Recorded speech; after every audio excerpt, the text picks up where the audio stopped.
Tulou, whakatapu ki loto tatau, pia ki muana ki afu tau hau, whatulou ki tau mua o katoanga, moha puna ki whaiwa mo haka.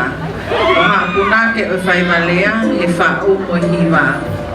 Whakatulou ki kau whakamau o katoanga, o nima mea o whiwhine o whalehanga, kai tuke ngofua pia ata ki o ka wat he tālanga, tuunga hei kore i hoku Tonga.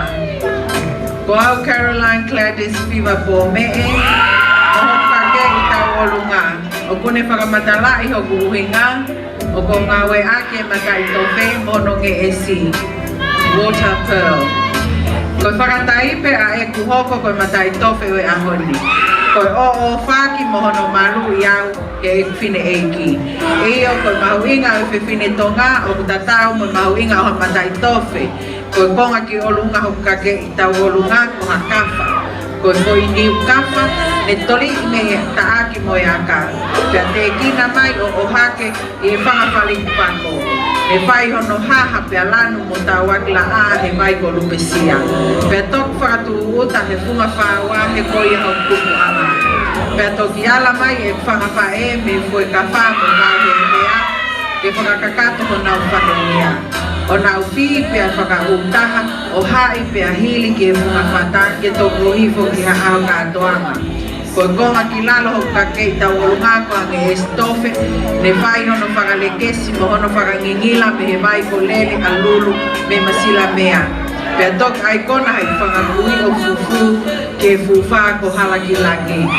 O bau tu loto ake a honi halo kie, ne whai hono lau mo hono amo he kupu whiwhine me he vai ko angililo me he kari ko mamai nangi. O bau tek ake mo west, mo ka hoa ai nge stofe fungani ake ai mata i tofe ne tātana ke whine e ki me vai ko utkakala. Ne toki filo, he whanga me tanga, ha heli tu aniu ki o kulu me he api ko paia he lotu mo manatu ofa ki Meadow Bank. Ko lolo potea hoku bilibili ki he ahoni, ne whai hono lote mo tā waglaa me he api ko manatu ki he whahanoa pe tanu whiwa, ko hono whaa i loto Aotearoa. Ko maa we toko naki o kake i Tauolunga, pe toki design o fotu utu he South Creation i e fungamaka ko kepeliki. E ko e fotu i he aha katoanga ko pau ke ha asini iyo e hilo pe e he aho. Ko hokake i Tauolunga e ko maa kai tuku ke haka mo whakalau kau ke he whau ai la a ko uma konua. Kuin salot tu ko tolu ko nepi kuno. Ko au Caroline Gladys Fiva Pome'e tu au vate.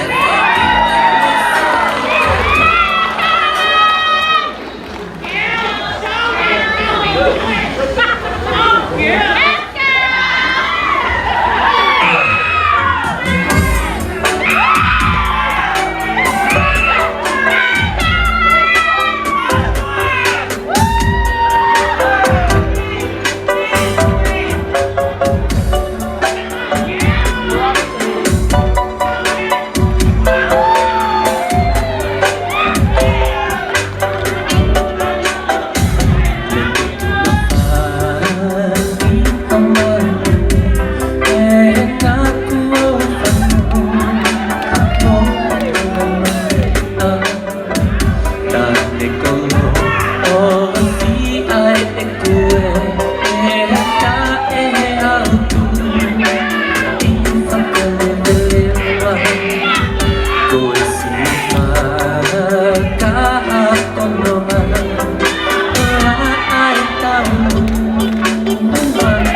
he kalamahea o whekumiki he api moana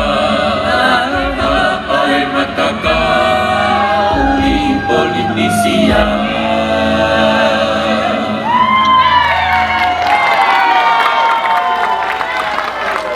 Malo atu ki he Tauolunga watu ki he Klaskoeni, he auhi he waitao tahawha ki he Taumiku, Caroline Clentis Fiwa Pome'e. Kukana ki te kaskasi mai.